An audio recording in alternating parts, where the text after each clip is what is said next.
हरियाणा के किसान को नुकसान होता है। मैंने पहले भी कहा है कि ये नुकसान हमारा है और आपकी भरपाई करने के लिए जो आदेश दिए हैं आज, वो आपकी जानकारी में लाने के लिए मैंने आपको बताया।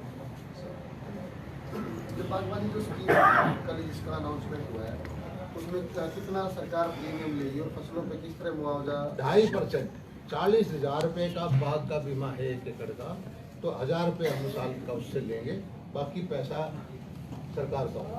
और ये प्राइवेट कंपनी नहीं है, मेरा विभाग खुद ये बीमा करेगा, हॉर्टिकल्चर डिपार्टमेंट।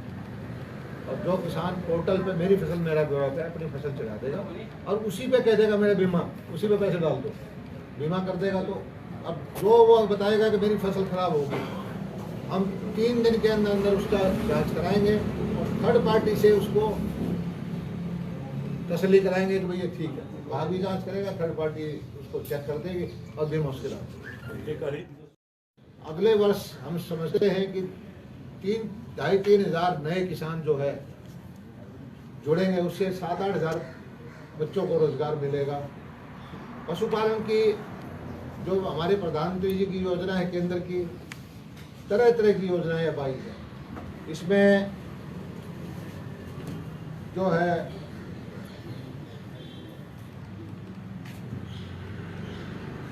जो बच्चे गांव में रहते हैं वो पोल्ट्री फार्म खोल सकते हैं। 37 लाख के प्रोजेक्ट पर 50% तक सब्सिडी है। भाई आप छोटा मुर्गी पालन का काम कर लें, आप जो है पिगरी का काम कर लें, 30 लाख रुपए तक सब्सिडी है 50 लाख के प्रोजेक्ट पे।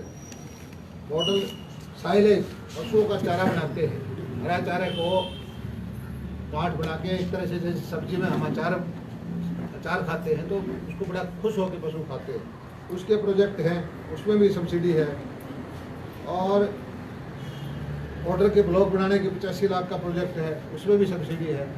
तो इस तरह की हम ट्रेनिंग दिलवाएगा हमारा पशुपालन विभाग, और गांव में रहने वाले बच्चों को इन चीज़ों के सब्सिडी दिलवाना, इनको लोन दिलवाना, इनका माल बिकवाना, इस तरह के रोजगार के साधन जो है, जो हमारी केंद्र सरकार की स्कीम है उसके तहत हम काम कर रहे हैं।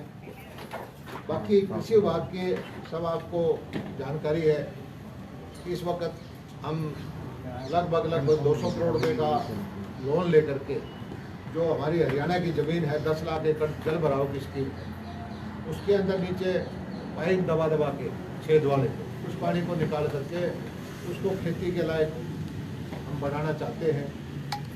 आने वाले वक्त में इसमें भी थोड़ा बहुत सहयोग किसान से लेंगे, 10% या 15% स्कीम पास करके, जिससे जो हमारी ज़मीन खराब होगी, 10 लाख एकड़ ज़मीन बहुत होती है जिसमें कभी कभार ही फसल बो पाते हैं, हमेशा पानी भरा रहता है, तो उसको कृषि योग बनाने का हमारा जो कार्यक्रम है, नाबार्ड से लोन लेकर के ऐसे हर साल हम कोशिश करेंगे कि 1 लाख एकड़ ज़मीन को ठीक कर पाए। बाकी बहुत सारी स्कीमें हैं, अगर मैं सारी स्कीमें गिनाऊंगा तो बहुत वक्त लग जाएगा। हमारी जो स्कीम इस वक्त चल रही है, फसल बीमा की जोखिम प्रबंधन की है, मेरी फसल मेरा ब्यौरा का पोर्टल बनाया है। इससे हमारा मकसद ये है कि जो किसान बोता है 80-85 लाख एकड़ ज़मीन में, 1-1 एकड़ का हमें पता हो, ताकि उसकी मंडी में, उसकी बिक्री में, उसके लिए खाद बीज की व्यवस्था करने में हमें सुविधा हो।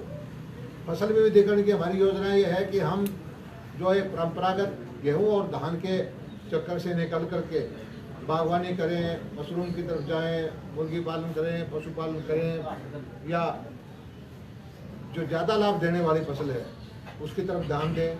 दलहन व तिलहन फसलों को बढ़ावा देने की स्कीम है। धान की सीधी बिजाई करने वाले को हम सब्सिडी देते हैं DSR में।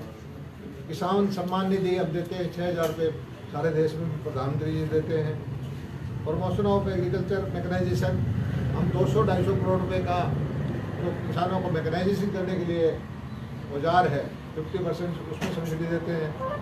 बाकी पराली जलाने से रोकने के लिए उसमें भी हम काफ़ी सब्सिडी देते हैं किसान को। भाई आप मशीनें ले लो, आपको 1,000 रुपये एकड़ पराली का देंगे, आप पराली ना जलाएं, मित्र जीव जल उससे मर जाते हैं, उपजाऊ शक्ति कम हो जाती है। वैम की स्कीम है, उसके तहत भी बहुत सारी स्कीमें हैं।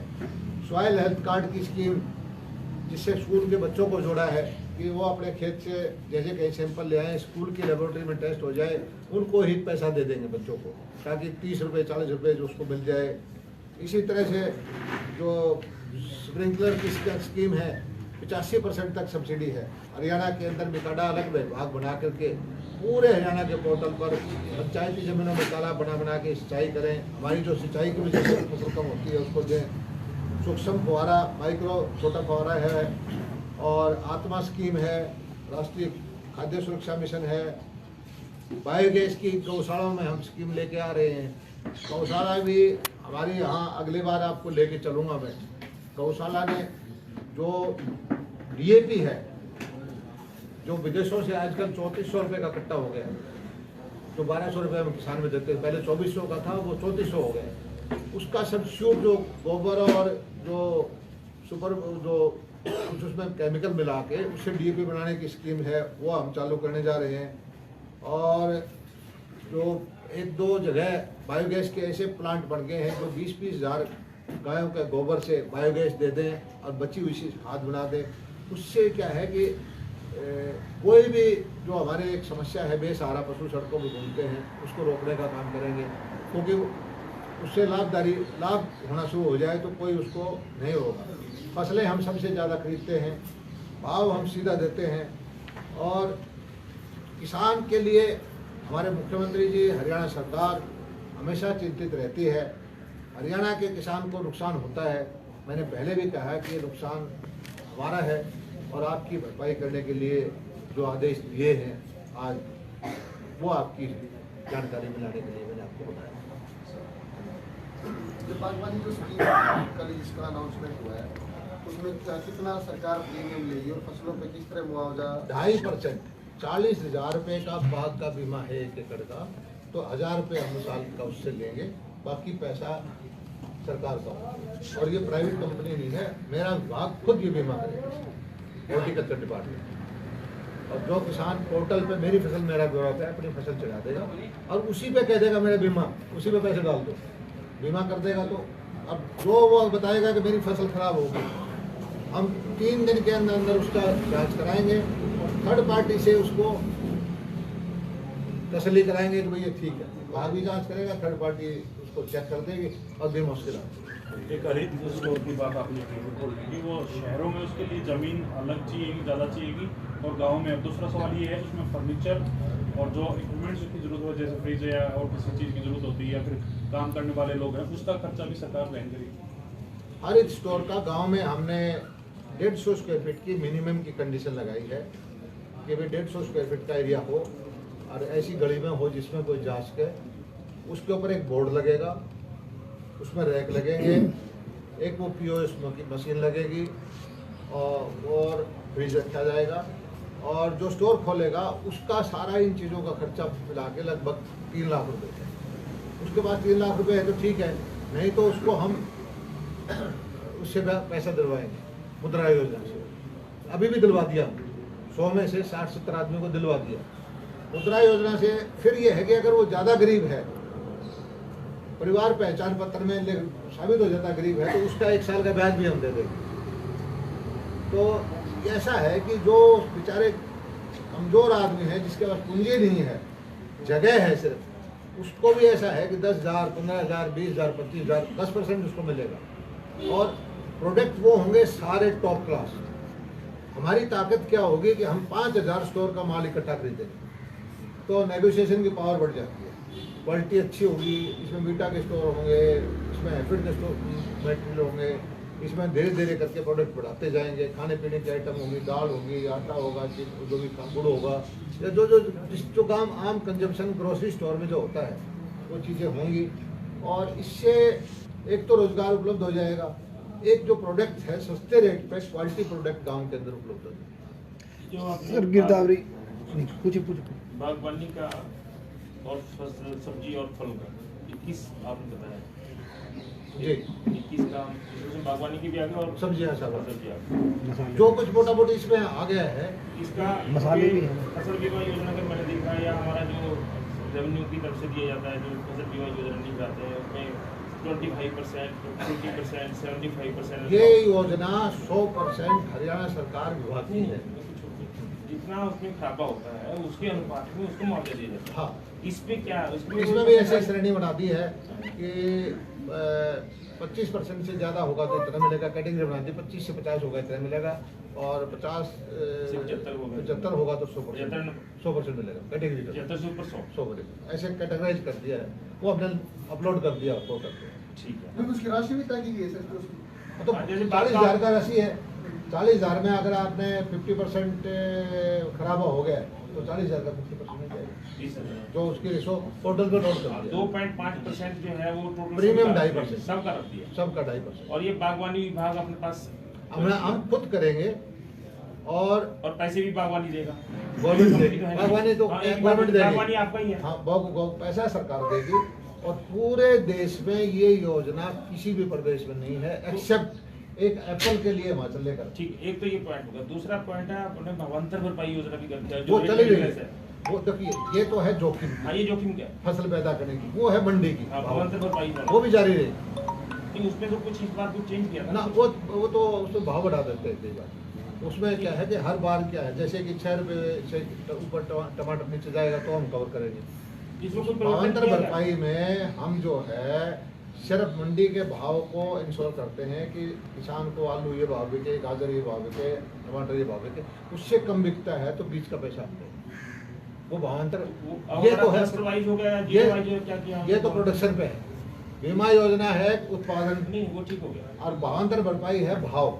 मंडी में आपका माल तो होगा, मंडी में भाव नहीं मिल रहा। तो वही पॉइंट कर रहा हूँ कि धर्मवीर जी ने भी जब एक सवाल उठाया था, जब शुरू में एक भावांतर भरपाई योजना शुरू की थी कि सारे प्रदेश का एक जैसा रेट कर दिया था, फिर बाद में उसको चेंज कर दिया, क्लस्टर वाइज कर दिया। क्लस्टर वाइज वो तो ऐसा है कि इम्प्रूवमेंट हमेशा करते रहते हैं हम। किस क्लस्टर में टमाटर का क्लस्टर है तो उसके आसपास की 10 मंडियाँ देख लेंगे, कोई आलू का क्लस्टर है तो उसकी मंडियाँ देख लेंगे। ये कोई परमानेंट फीचर नहीं है, सुधार हमेशा करते रहते हैं। हमारा मकसद ये है कि किसान को जोखिम से फ्री करें। ये भावांतर भरपाई योजना में अभी तक कुछ पैसा दिया है? हाँ, हर साल देते हैं, डाटा तो नहीं है मेरे पास, हर साल देते हैं।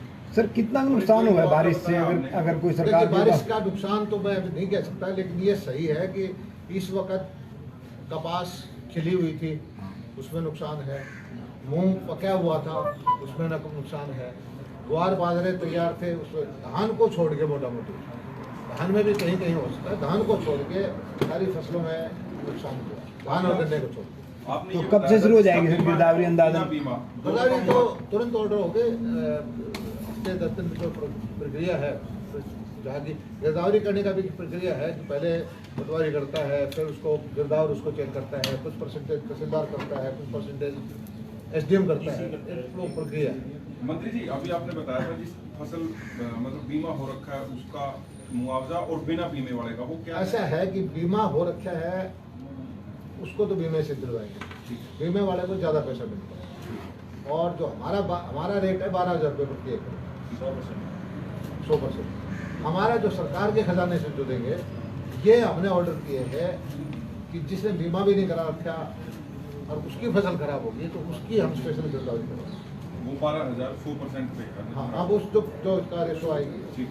तो वो उसके आदेश हमने अपने आप स्वतः संज्ञान लेके मुख्यमंत्री जी ने कौशल साहब को बोल दिया है कि नीचे सब डिप्टी कमिश्नर को कहो कि गिरदावरी करें। ये फसलों की जिस तरह सब्जी, कोई भी सब्जी जैसे टमाटर है, प्याज है, सब अलग अलग तरह से सब्जी भाई इस फसलों की अलग चीज़ है, इसमें ये फसलों में लागू नहीं होता था, इसलिए फसलों का और बीमा योजना अलग लेके आए हैं, भावांतर भरपाई अलग लेके आए हैं, और जो अनाज दाने की है वो अलग से। अभी क्योंकि हमने 21 फसलें इसमें बागवानी सब्जियों की होगी, उनको छोड़ के जो आपने अभी नई बीमा योजना शुरू ये की है, पुराने वाली फसलों की इसमें तो है ना कि ये जो नहीं, मैं कुछ और सवाल कर रहा हूं। जो आपने कल फैसला करके 21 को इसमें फसलें फल भी लिए हैं और सब्जी भी ली है, इनको शामिल किया है। और भावांतर भरपाई में क्योंकि हमारी कुछ सब्जियां ही हैं शामिल, तो बागवानी वाले फल के भी लिए भी कोई योजना शुरू करेंगे कि उसको मार्केट में देखिए, बहुत ठीक भावांतर मिले? भरपाई के अंदर हम ये हर साल फैसला लेते हैं, हर साल भाव को भी चेंज कर सकते हैं,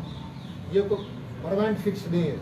हम देख लेते हैं कि हमारे यहाँ उत्पादन अमरूद का ज़्यादा हो गया, अमरूद के किसान को बहुत घाटा हो गया, उसका रेट फिक्स करके हम उसका मकसद ये है कि फसल उत्पादन के बाद उसको नुकसान ना हो, कम से कम उसकी उत्पादन लागत उसको मिल जाए। तो ये ठीक है, मेरा पॉइंट ये था कि जब 21 फसलों पे नर्सरी पे जो बागवानी वाली और इस वाली है, इन पे 21 पे दे रहे हैं, तो 21 भावांतर में भी 21 भावांतर 21 में नहीं मैं है, वही कहना चाह रहा भावांतर था। के 12 14 13 14 तक है, 12 से 14 होगा। वो देख लेंगे उसको, और अगर जरूरत होगा उसको और बढ़ा देंगे। कुछ चीजें ऐसे हैं कि समय के साथ बदलते रहते हैं। लेकिन मैं आपको एक चीज बताता हूं कि हरियाणा सरकार अपने स्वतः किसान हितैषी फैसला करने में किसी से पीछे नहीं। दूसरा मुद्दा वो एक और है, पीछे हमने गन्ना बोर्ड की मीटिंग की जिसमें गन्ने का भाव बढ़ा। उस वक्त ये आया कि गन्ने का जो पुराना बीज है वो खराब हो गया, उत्पादन घटता जा रहा है। और हमारे उसमें यूनिवर्सिटी के साइंटिस्ट भी थे, हमारे विभाग के अधिकारी भी थे, और उन्होंने कहा है कि हमने एक नए बीज की खोज कर दी। उसका नाम 15,021 या 15,023 कुछ है, जो हमारे करनाल में गन्ना का रिसर्च का सेंटर है। और उन्होंने क्लेम किया है, यूनिवर्सिटी वालों ने सर्टिफाई भी कर दिया कि अभी जो पुराना गन्ना हमारा है उसमें रिकवरी आती है 10.5%। 100 किलो गन्ने के अंदर 10.5 किलो चीनी बनती है। अब जो नया बीज आया है उसमें है 14%। अगर ये अब हमने फिर आदेश दे दिया कि इस गन्ने के बीज को हमारे जहाँ जहाँ जमीन हमारी सरकारी है उसे मल्टीप्लाई करा, और हम कुछ जल्दी स्कीम लेके आएंगे कि जो किसान इस गन्ने का बीज तैयार करेगा उसको भी कुछ ना कुछ स्कीम लेके आएंगे। और उसका मकसद ये है कि हम जो नया बीज है फिर देश के हित में भी है, सरकार के हित में भी है कि उतना ही गन्ने से आपकी चीनी का उत्पादन 20% बढ़ जाए। तो उससे क्या होगा कि हम किसान को भी गन्ने का भाव और ज़्यादा देने का।